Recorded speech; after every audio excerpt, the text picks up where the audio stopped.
अव्ययीभाव समास और बहुब्रीहि समास। ठीक है, इसके पहले हम 4 समास आप लोग समझा चुके हैं, तत्पुरुष समास, द्वंद्व समास, कर्मधारय और द्विगु समास। ठीक है, तो आज आपका अगला समास है बहुब्रीहि समास। बहुब्रीहि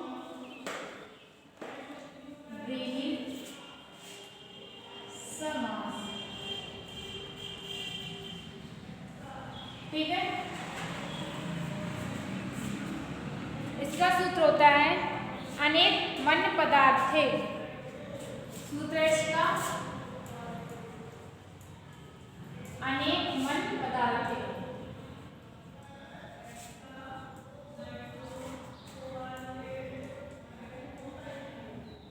अनेक मन्य पदार्थ। ठीक है, ये इसका सूत्र है।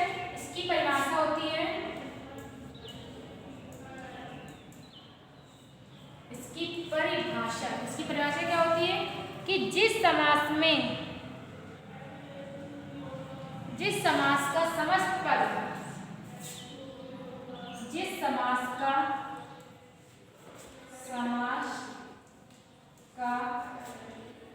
समस्त पद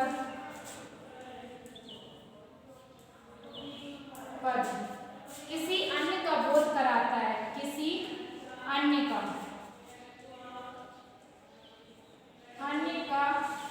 बोध कराता है,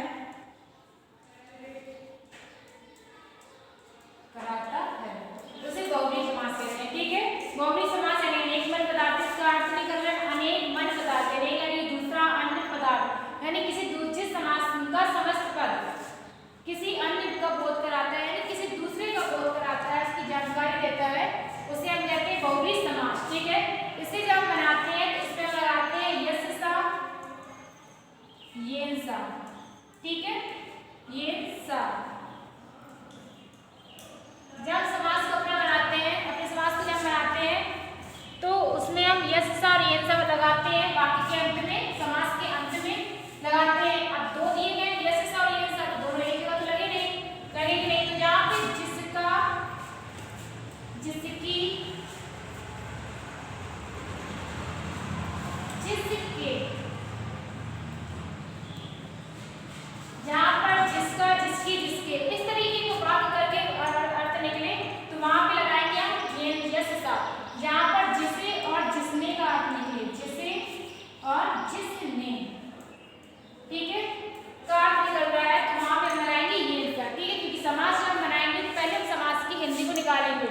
जब हिंदी निकालेंगे तो उसमें ये, इन दोनों में से अगर एक कोई शब्द आ रहा है तो उसी के हिसाब से हम अपना समास पूरा करेंगे। ठीक है, सबसे सिंपल तरीका है समास करने का। देखिए, जैसे कि जितेंद्रिया, जितेंद्रिया, जितेंद्रिया दिया गया हमें। अब इसे हम कैसे बनाएंगे? तो यहाँ पे जी मीन्स होता है जितना, इंद्रिया यानी कि इंद्रियां, हमारे मस्तिष्क की इंद्रियां होती है अंदर। ठीक है, तो यहाँ पे जिसने इंद्रियों को जीत लिया हो। ठीक है, जिसने इंद्रियों को जीत लिया हो, तो वहां पे जितानी, जितानी, इंद्राणी, येन सा। ठीक है, यानी कि जिसने इंद्रियों को जीत लिया, जिसने का अर्थ करना है जिसे, जिसने। ठीक है, तो वहां पे लगाएंगे येन सा, जिसने इंद्रियों को जीत लिया, इंद्रियां बहुत सारी, बहुवचन में इंद्राणी, येन सा। अब अगर देखिए जैसे कि दत्त धना,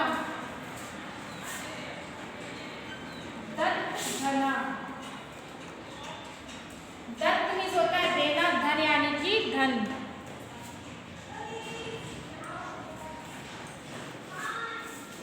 दत्त धना, दत्त यानी कि देना, धन यानी कि धन, यानी जिसे धन दिया गया हो। यहाँ पे दत्तम धनम येन सा, येन सा। ठीक है, जिसे धन दिया गया हो। प्राप्त धना, प्राप्त धना, प्राप्त धना यानी कि जिसे धन प्राप्त हुआ हो या जिसे धन मिला हो। यहाँ पे प्राप्तम, प्राप्तम धनम येन सा। ठीक है, तो देखिए जहाँ पे जिसने जिसने का अर्थ निकला है वहां आपने ये सा लगाया कि जिस पहले हम समास को बनाएंगे उससे पहले हम इसकी हिंदी निकालेंगे। ठीक, हिंदी निकालेंगे तो उस हिंदी के अनुसार समास बनाएंगे तो हमारा समास बिल्कुल इजी तरीके से बनेगा। अब इसके बाद अगला है, ये तो हो गए ये सा के, अब बाकी सा के, जैसे कि पीतांबरा,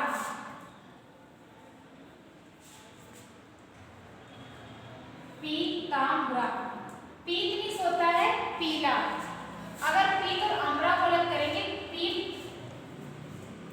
अंबर, ये निकलेगा। अब यहाँ अंबर से मतलब आकाश का नहीं है, अंबर का मतलब होता है वस्त्र। ठीक है, पीत मीन्स पीला, यानी जिसके वस्त्र पीले हैं, यानी पीले वस्त्र, जिसके वस्त्र पीले हैं तो यहाँ पे पीतानी अम्राणी यशसा, यशसा, जितना पीतानी अम्राणी यशसा। अब इसमें ये भी कहा गया था समास की परिभाषा में कि पूरा जो समास होता है, पद होता है, किसी अन्य का बोध कराता है। अन्य यानी कि दूसरा, पीतानी अम्राणी यशसा, जिसके वस्त्र पीले हैं। पीले वस्त्र कौन पहनता था? कृष्ण जी। यहाँ पे क्या लिखेंगे? अर्थात कृष्ण जी। ठीक है, यहाँ पे कृष्ण जी का यानी कि इसके कहने का मतलब है कि जो पीले वस्त्र पहनते थे अर्थात कृष्ण जी, किसी दूसरे के बारे में बता रहा है पूरा समास। अगला है गजानना, गजानना, गजानना, गज का मतलब तो होता है हाथी, आनना यानी कि सिर, जिसका सिर हाथी के समान है, तो इसको बनाएंगे गजा, गजस्य आनना यशसा, यशसा यानी जिसका शीश हाथी के समान है। हाथी के समान किसका शीश है? अर्थात गणेश। ठीक है, गणेश। आगे देखिए,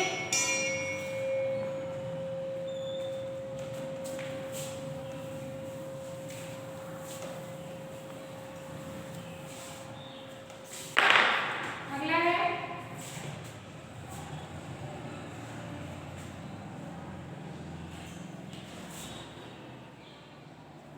चंद्रशेखरा,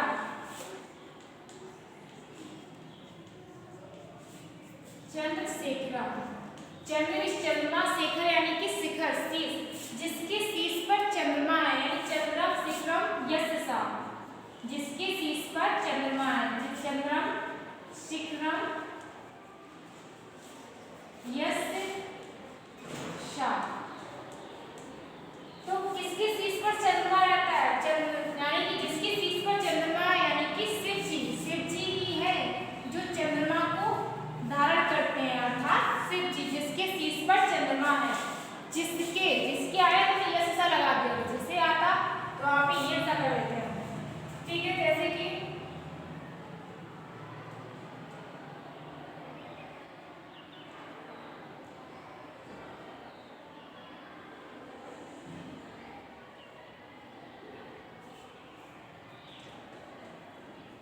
दशानना,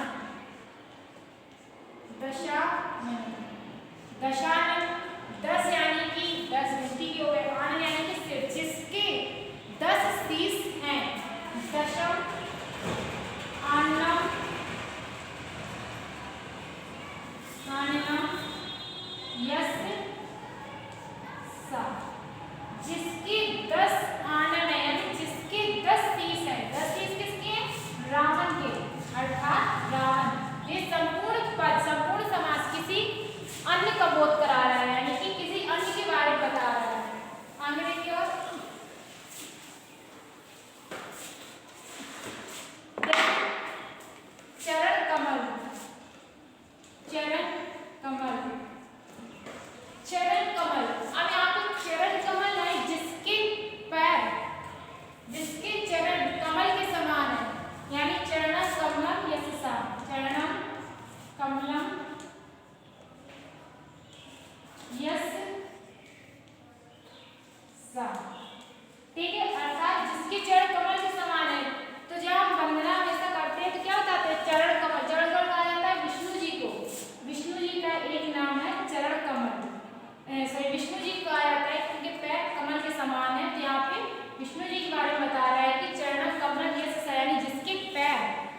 कमल के समान है।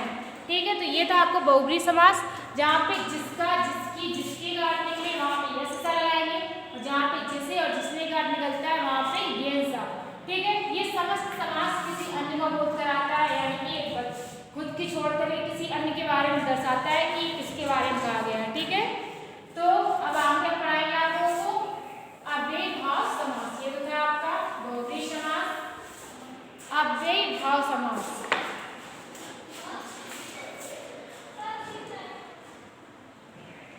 अव्ययीभाव समास।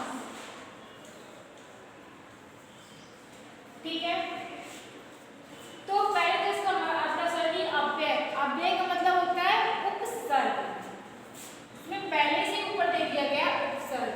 ठीक है, इसका सूत्र होता है पूर्व पद प्रधानो अव्ययीभाव। सूत्र है इसका पूर्व पद प्रधानो अव्ययीभाव।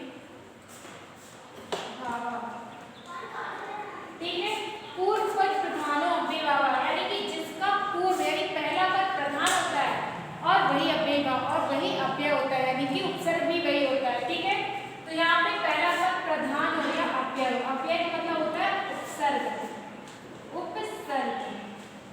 अब उपसर्ग क्या होती है? तो उपसर्ग होती है जो वाक्य के आरंभ में लगाते हैं। जैसे कभी कभी हमने देखा होगा, हमें शब्द बनाने के लिए दे दिए जाते हैं कि ये नी दिया गया है, इससे मिलाकर के शब्द बनाइए हो गया। ठीक है, या वाक्य के अंत में दे दिया जाता है, तो जो वाक्य के अंत में आरंभ में लगाने के लिए दिया लगता है वो उसे कहते हैं उपसर्ग, और जो अंत में लगता है उसे कहते हैं प्रत्यय।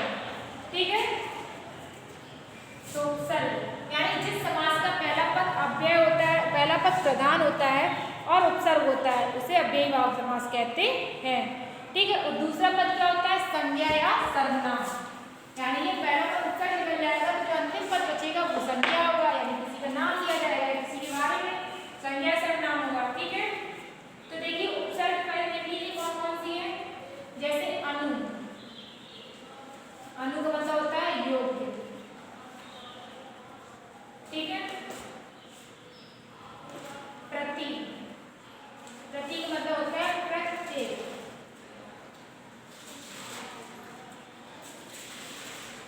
उप का होता है सनी। यथा, यथा, यथा का मतलब होता है के अनुसार, के अनुसार, के अनुसार। ठीक है, ये तो इसका हिंदी का अर्थ होता है, लेकिन जब इसको समास करते हैं संस्कृत में जैसे लिखते हैं उपसर्ग को, तो हम इसे करते हैं अनतिक्रम में।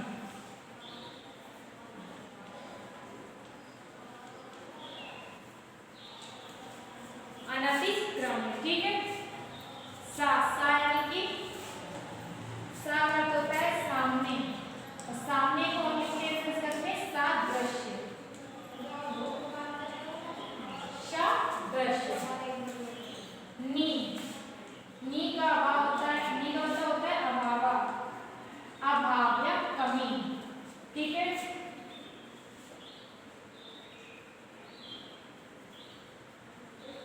तो ये कुछ समास, कुछ उपसर्ग हमने आप लोगों को बताए हैं। ठीक है, ये उपसर्ग की आपको समास के आरंभ में दी जाएगी। फिर जब समास को बनाएंगे तो क्या करेंगे कि ये जो उपसर्ग है इनको हम पीछे लगा देंगे, और जो हमारा आखिरी पद होता है उसे स्टार्टिंग कर देंगे, संज्ञा को आगे कर देंगे और उपसर्ग को पीछे लाएंगे। लेकिन जब उपसर्ग को पीछे करेंगे तो ये नहीं लिखेंगे, इसका ये वाला अर्थ लिखना है। ठीक है, देखिए कैसे बनाते हैं।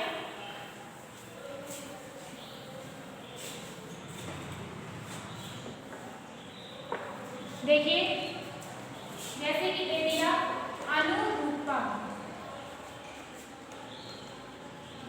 अनुरूपा, यहाँ पे अनु क्या हो गया हमारी उपसर्ग, रूपम क्या हो गया हमारी संज्ञा।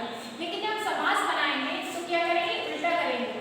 ये जो ये वाला पद होगा इसे हम पहले लिखेंगे, और ये जो उपसर्ग होगी इसे हम बाद में लिखेंगे। लेकिन क्या लिखेंगे, इसका दूसरा अर्थ लिखेंगे, ये नहीं लिखेंगे अनु लिखेंगे, नहीं, इसका जो हमने दूसरा अर्थ होता है वो लिखेंगे।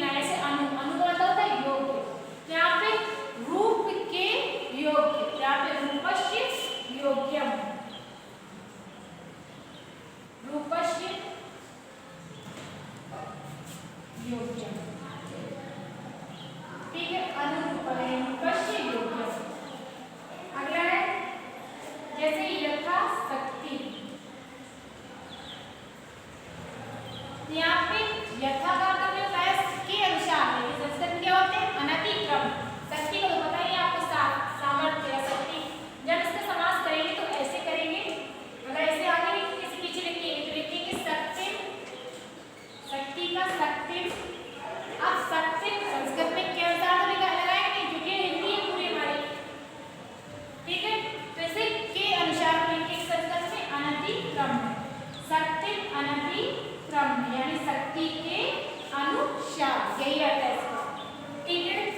अगला है जैसे उपग्रह, उप यानी कि समीप, ग्रह मीन्स घर, घर के समीप, यहाँ पे ग्रहस्य समीपम, ग्रहस्य समीपम, समीपम, ठीक है। और देखिए आगे,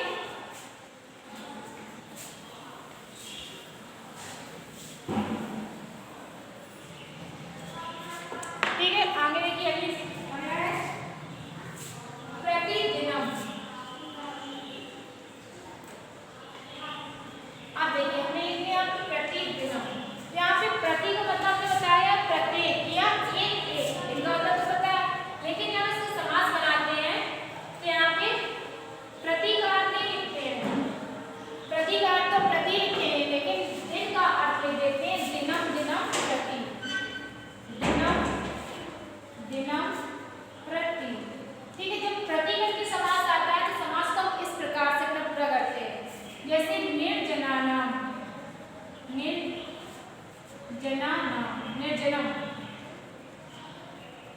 निर्जनम, निर्जनम मीन्स होता है अभाव, जन्म मीन्स लोगों का, लोगों का अभाव, बहुवचन में आ रहा है, बहुत सारे लोग दिए आ रहे हैं, तो क्या लिखेंगे जनानाम, जनानाम, नी का मतलब होता है अभाव, का अभाव का लिखेंगे अभावा, ठीक है, अभावा। जैसे सहरी, सहरी, सा का मतलब बताया हमने आप लोगों को सादृश्य यानी कि सामने, हरि का मतलब तो पता ही है भगवान हरि विष्णु, ठीक है। यहाँ पे क्या अर्थ होगा हरि के सामने, भगवान के सामने, तो क्या लिखेंगे हरि, हरि सादृश्यम, सामने का है संस्कृत में सादृश्यम, दृश्यम, ठीक है। ये तो हो गया सहरि यानी हरे सादृश्यम, ये थे आपके अव्ययभाव समास, जहाँ पे उपसर्गों का प्रयोग किया जाता है वहाँ पर अव्ययभाव समास होता है, ठीक है। जहाँ पर जिसका, जिसकी, जिसका अर्थ निकले वहाँ पे हम यश सा लगाते हैं, जिसे और जिसके लिए येन सा लगाते हैं, इसे हम कहते हैं बहुव्रीहि समास, ठीक है। बहुव्रीहि समास का सूत्र होता है एक मन्य पदार्थ है, और इसकी परिभाषा होती है कि जहाँ पर संपूर्ण समास किसी अन्य का, संपूर्ण पद किसी अन्य का बोध कराता है, बहुव्रीहि समास कहते हैं, ठीक है। अव्ययभाव समास, इसका सूत्र है पूर्व पद प्रधान अव्ययभाव, परिभाषा होती है कि जहाँ पर पहला पद अव्यय यानी उपसर्ग होता है और दूसरा पद संज्ञा होता है, ठीक है, वहाँ पे हमारा अव्ययभाव समास होता है। किस तरीके से बनाना है अभी बता दिया, ठीक है। अब इसके आगे हम आप लोगों को कल से समझाएंगे अनुवाद, अनुवाद किस तरीके से बनाना है, कारक विभक्तियाँ, लकारे, ठीक है, ये सब कुछ